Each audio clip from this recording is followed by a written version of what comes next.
عشاء کے ساتھ متصل اس کا کوئی ذکر نہ دور نبوی میں ہے نہ دور صدیق اکبر میں ہے. یہ دور حضرت عمر کی خلافت میں ہوا ہے. زید بن ثابت کہتے ہیں کہ چوتھے دن نبی صلی اللہ علیہ وسلم غضبناک ہو کر نکلے باہر، غصے کی حالت میں، مغضباً لفظ انہوں نے استعمال کیا، غضب کی حالت میں. غضب کیوں؟ پوری امت کا خیال تھا. پھر آپ صلی اللہ علیہ وسلم نے حکم فرمایا کہ اپنے گھروں میں جا کر قیام اللیل کرو. لیکن یہ کہنا جی جنہیں تراویح نہیں پڑھی اور روزہ ہی نہیں رکھ سکتا، یہ جھوٹ ہے. یہ تو میرا خیال ہے مولویوں نے چندہ اکٹھا کرنے کے لیے شاید یہ بات مشہور. صدیوں بعد نہ اللہ کے رسول نے یہ لفظ بولا نہ صحابہ نے بولا، بعد میں یہ نام بول دیا گیا صلاۃ التراویح، تراویح کی نماز. لوگ شبہ میں پڑ گئے کہ یہ شاید کوئی الگ نماز ہے. آپ حضرات بالکل یقین جانے، اللہ گواہ ہے کہ دنیا جہان میں دفتر حدیث میں ایک لفظ نہیں کہ رسول اللہ نے رمضان شریف میں کوئی نئی نماز پڑھی. کوئی نئی نماز نہیں پڑھی، ایک رکعت نہیں پڑھی. وہی نماز تہجد جو آپ کی عادت تھی وہی پڑھتے تھے، وہی 11 رکھتے تھے، لمبا پڑھتے تھے، ان کو خوبصورت بنا کر پڑھتے تھے.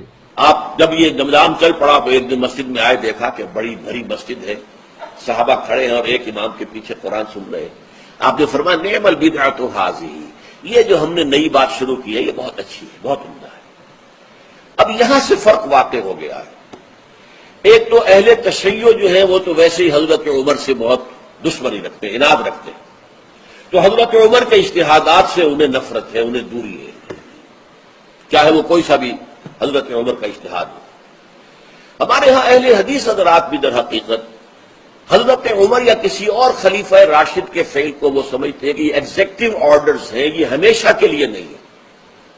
حضرت عمر نے اپنے دور میں نظام قائم کیا، ان کے دور کے لیے ٹھیک تھا، یہ ہمیشہ کے لیے نہیں.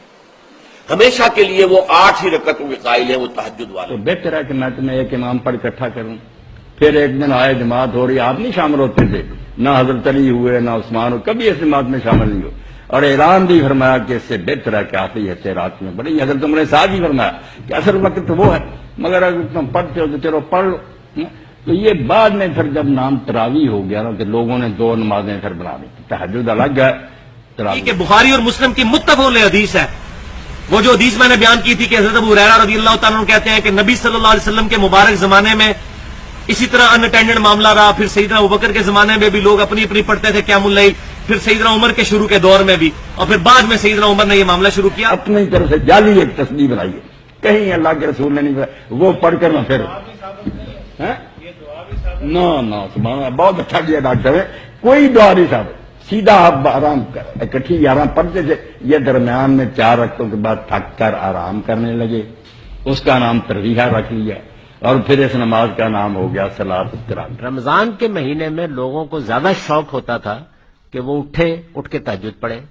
تو بعض لوگوں نے جو مثلا مزدوری ساری رات سارا دن کی ہے اور کوئی مصروفیات ہے، تو انہوں نے حضور سے یہ عرض کی کہ کیا اللہ ہمیں اتنی رعایت دے سکتا ہے کہ ہم تہجد کی نماز پھر سن لیجئے، تہجد کی نماز عشاء کے ساتھ پڑھ لیا کریں. تو آپ نے فرمایا پڑھ سکتے. اب رمضان شریف کے روزوں کے علاوہ اتنے روزے اللہ کے رسول علیہ السلام نے سارا سال رکھے ہیں نا، ہر سوموار اور جمعرات کا، یہ واجب کے قریب ہی سمجھ چھوڑے ہی، مگر کوئی مولوی نہیں رکھتا. وہاں نہیں سنت یاد آتی کیونکہ روزے سے تکلیف ہوتی ہے. نماز کی سنتوں کا جھگڑا شروع رکھتے ہیں. نماز تراویح سرے سے کوئی نماز ہی نہیں ہے ہی نہیں. کیا مطلب؟ سرے سے کوئی نماز ہی نہیں ہے. جب آپ بوجھ محسوس کریں نا، میری آپ سب سے افضل کہ خدا کے لیے فرضوں کو سنوار کر اس وقت پڑھ لے، ان کو بھول جائیں. اگر آپ 17 رکعت کی فکر میں ہوں گے پہاڑ ہمالیہ سر کرنا، تو کیا شوق سے پڑھیں گے؟ 4 رکعت پڑھ لیں بس، کوئی شے نہیں. وہ اچھے طریقے موقع ہو، دیر حاضر ہو، شوق ہو، ساری رات جاگے بوجھ محسوس کر کے آپ تراویح پڑھیں گے، نیند آ رہی، سر ادھر جھکتا.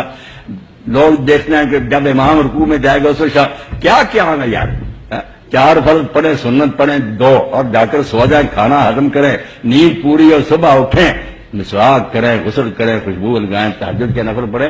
آپ یقین جانیں دیکھیں گے کہ اس تراویح سے 1000 گنا زیادہ نور جنت پڑے.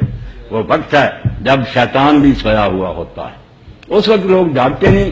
رسول اللہ وہ پڑھتے تھے، حضرت عمر پڑھتے تھے، علی عثمان پڑھتے. ایک خلیفہ بھی اس نماز میں شامل نہیں ہوا.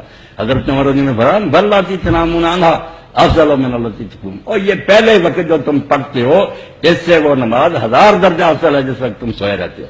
تو نماز تہجد تھی جس کا بیڑا غرق ہوا، غامدی بیچارہ جس سلسلے میں ٹھیک چلاتا ہے کہ اب کسی مولوی کو بھی یہ پتہ نہیں رہا کہ یہ تہجد ہے جو ہم پڑھ رہے ہیں، یہ کوئی نئی نماز نہیں ہے، مگر اس کے عادی ہو گئے۔